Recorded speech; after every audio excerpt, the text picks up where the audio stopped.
Hello everyone, my name is Mike Snow and welcome back to the Dark Souls Barbarian build. I'm going to be killing Knight-Lautrec and Ornstein and Smough in this episode. I'm going to be using the Great Club, which I've beefed up to plus 14. This is one of the most barbarian-looking weapons in the entire game, and I think this is absolutely amazing. It just looks so cool. It looks like Hercules' giant wooden club that he's depicted with using. I just wish you could have a lion skin while using it. It looks pretty amazing. In this little sequence here, it's going to be pretty pathetic for the enemies because I'm just able to rush in absolutely without thinking and just demolish the enemies. In a real fight, for the most part, unfortunately, I think that, in the real world, a sudden, swift, and altogether overwhelming, rapid attack tends to be incredibly effective. We really like to think that a fight would be sort of like some sort of martial arts duel where someone could be attacked, especially from surprise, and then out of nowhere, they're able to resist and fight back and war against them and really Jackie Chan all over that place, or Sonny Chiba away at them. But in the real world, as I said, most of the time, unfortunately, though we may not like to think it, a sudden, shocking, stunning, overwhelming attack is, especially if it's from surprise, whoever lands the first strike is probably going to be victorious, because they're not really going to be able to overcome, or swiftly enough, that first blow. So that's something about this game that's just kind of accurate, but also not necessarily all that fun, I think, because, it really just, if you have this big, heavy weapon, it's really easy to just trash your enemies like I did with that guy. Admittedly, I have a plus 14 weapon, and the game sort of hints, that you should really be waiting until after you defeat Ornstein and Smough to use this level of weapon. I love that they kind of just sort of slightly show you that maybe you ought not to be using this kind of weapon until this point in the game by giving you the access to the very large ember in the nice, friendly way by defeating Ornstein and Smough. But otherwise, I just killed Ingrid and took it because I'm a brutal, vicious, cruel barbarian. And I really get my ass handed to me multiple times. I'm going to fight this boss a number of times. I decided not to edit out the deaths because I haven't done that yet. And, I just wanted to show you me getting creamed multiple times because I really was just not prepared for not having any armor on pretty much at all and still having 20 health. I'd say that usually I'd have about 25 health at this point, and of course a shield to be able to block with. And I just get trashed because I'm not able to see behind me. I really should have flipped the camera around a lot faster, and I get killed trying to heal a lot. And in this segment, I actually call bullshit a little bit because I actually get crushed right after I kill Ornstein, and that pisses me off. Look at this. If it just sort of instantly went away into the cutscene, I still got the cutscene for like a second, but it didn't really do me any favors because I died right after it. But, I was rusty at this fight. I was kind of shocked because this is my favorite fight of the entire Souls series because you learn so much about the world here, and just the movements of the enemies are absolutely amazing. They're brilliantly designed, unlike, I think, in a lot of ways in Bloodborne, where the enemies are, to my mind, wildly flailing or thrashing around their arms without necessarily, I feel, really, developing a kind of a pattern that you can follow. They can just sort of, I just recently fought the Fire Cleric Beast, of, I guess it's officially Lawrence, because you find Lawrence's skull there, in the Old Hunters DLC, and that fight was just, it was not all that fun. Because he just seemed to sort of, like I said, kind of writhe around on the floor and just, he could demolish you through that. I did manage, luckily, to beat him on the first try, but I was level 100 at the time, so I wasn't exactly a weakling. But in this game, the enemies are tough but they're also a little bit slow. They're able to hurt you, but you can sort of follow and watch a pattern of how they move. And I think that's really, really useful, because even though Ornstein is kind of like sliding around, he's like on roller skates or something weird, almost, it looks like, the way he moves, but it's still slow enough where you can see all of the attacks winding up, and you can just prepare for them when they come, which I think is just the right way to do things when you're playing a game, not having enemies all super fast, very strong, and just able to like wail around like Vicar Amelia just sort of just kind of crashes her arms randomly all around her, and there's really not a whole lot you can do about it except, you know, wildly run away. And I guess it makes sense because, you know, they're beasts. That's the whole point of the game, that these are beasts that you're fighting, and so they fight in this sort of extreme ferocity of attack. And but anyway, I prefer this fight a lot better. I wanted to talk about narrative fiction a little bit, because I read every single day, but I very rarely read fiction. And if you go on YouTube, you can find all kinds of people who are like booktubers and people that just want to talk about books and stories and things like that. But I'm not really one of those people, because for the most part, I don't want to talk about a story or characters per se. History is what I read every single day. I absolutely love the subject of history, and also of archaeology also.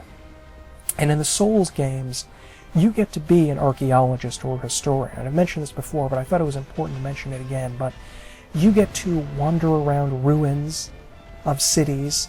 You get to meet inhabitants of these cities, and if they are different from the inhabitants that built these cities, you're going to find out where they came from and why they're there, and where the original inhabitants are, or if they are the original ethnic group, why they changed, and why their civilization collapsed or downgraded in whatever way it did.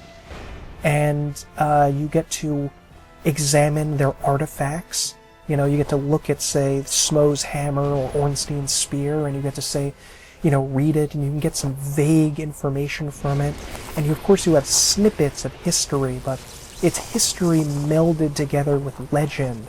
And you can just observe the architecture, which is a big part of archaeology and history, and see what this architecture can tell us about this people. Why does it look the way it does? What did they build this for? And everything is, of course, always a mystery. It's a way of looking at the world through a historical lens rather than through a narrative fiction lens of examining characters and their personal journey.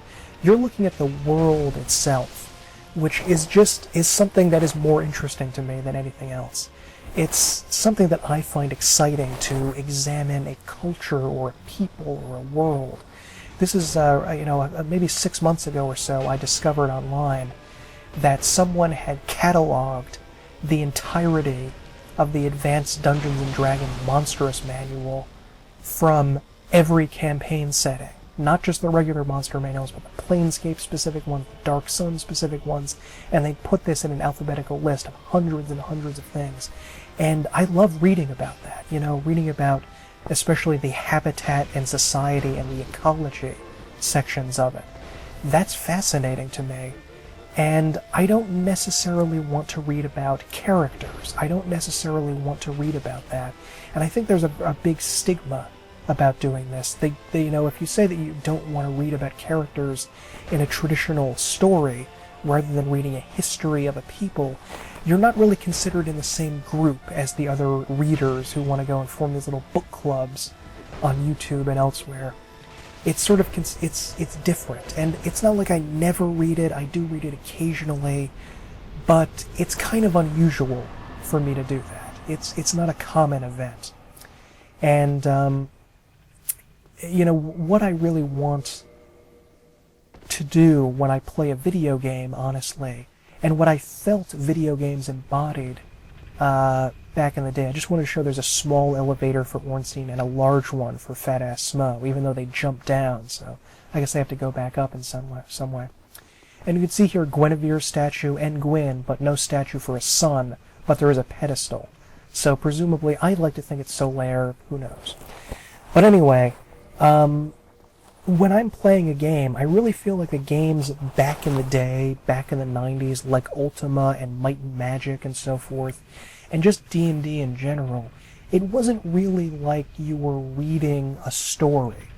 Video games, I think, in a better way, are better able to tell the story, to tell a narrative through history, in a way, rather than a traditional character and event-based, or how should I want to phrase this? A traditional character-based story, I'll say. And history is more of an event and a people history, a bigger scale of things. And I think that people have this in their minds that it's better and it's a superior system if it's smaller scale, if you're looking in on a couple of people in their world, rather than looking at the big picture of everyone and what everyone is doing and thinking and acting. Which is why, immediately at the very beginning, I was kind of gripped by the first few minutes of Dark Souls, because it's not like in Dark Souls 2 where there's a story about you. This is the mythical history of the world and the people living there. And, excuse me. And when you play this game, you do read about certain figures, just as in history you read about amazing people that actually existed. In this game, you read about these wonderful fictitious characters, but it's within the wider story of the world. You don't just read about Night King Rendell. You hear about Baldur and the Baldur Knights and how they like to fight and what they did and their story of going to apparently getting lost and dying in Sen's fortress after going undead, and how they were heroic knights and they changed things afterwards and became sort of they became crazy just like any of the other Hollows. So I really love that is the way that this story is told, and that the story in Dark Souls, and I'm going to talk about this more in a later episode probably, but that it is the approach of a history book rather than through the approach of a narrative that's traditionally told by people. You are astonishing. The truth I shall share, without sentiment. After the advent of fire, the ancient lords found the three souls, but your progenitor found a fourth, unique soul, the dark soul. Your ancestor claimed the dark soul and waited for fire to subside. And soon the flames did fade, and only dark remained. Thus began the Age of Men, the Age of Dark. However, Lord Gwyn trembled at the dark, clinging to his Age of Fire and in dire fear of humans, and the Dark Lord who would one day be born amongst them.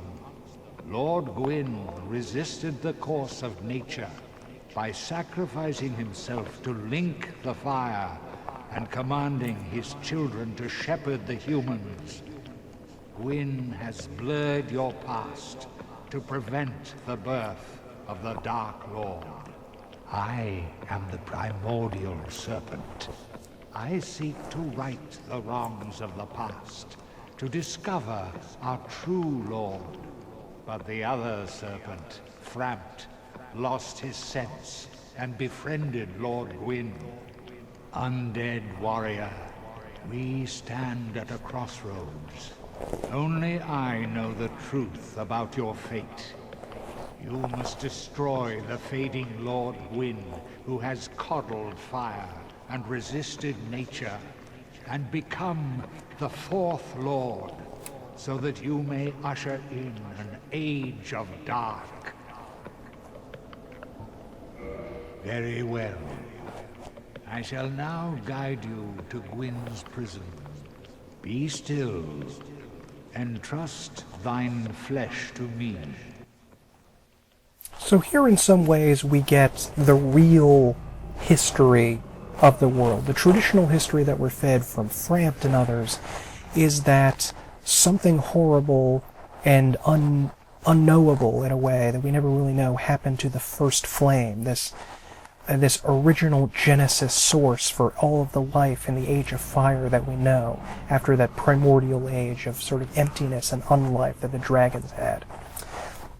And after a series of events, Lord Gwyn, the King of the Gods, decided to continue on his Age of Fire by sacrificing himself to the flame and burning up his mightiness and using the greatness of his own being in order to continue this Age of Fire. And we're told that the age that we're in now, with all of the undead and the creepiness, we're kind of led to believe that that is more or less caused in some way by the first flame fading, and that there's something horrible and evil and dark about it, and that we need to overcome this and reach Gwyn in order to end the curse of the undead, presumably. However, a lot of this doesn't necessarily add up when we're talking with Kath, because we learn that in some way he claims multiple times that the course of nature is for things to naturally go from an Age of Fire to an Age of Dark.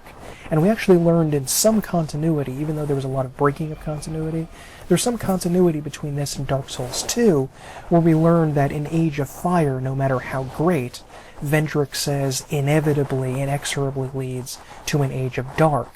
And they claimed in that game that there were cycles of good and bad, and of light and dark.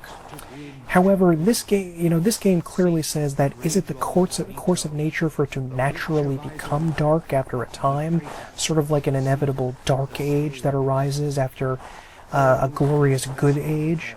It's very difficult to tell who to believe. He also refers to the place Gwyn is as Gwyn's prison, as if he's locked up in there and kept in there by others. Is it possible that the undead itself is being created not because of the fire fading, but because the fire will not ultimately fade? The fire is still there and still being kept lit by Gwyn, and the undead are forming because of some sort of power of the dark soul that is causing human beings to be reborn, to eventually destroy Gwyn and bring about the Age of Dark ourselves. So instead of being caused by the flame fading, it's actually caused by the flame being kept lit. And we actually need to, in order to take over, we need to use that power of undeath in order to destroy him. That's just a theory. The end of The Lord of the Rings has a very vague little moment where it says that the elves are going away to Valinor, the dwarves are leaving, all of the magical people are going away, the hobbits are becoming taller to turn into humans. Well, this game kind of asks the questions, what if those old, ancient, mythical times actually fought back and created this never-ending cycle of myth and fantasy that we kept delving into, and that we had to break out of it as human beings to own our own age, rather than simply being destroyed? I think it's kind of a fascinating idea that they took it in that direction. I'm going to talk more about this the next time. Have a good night.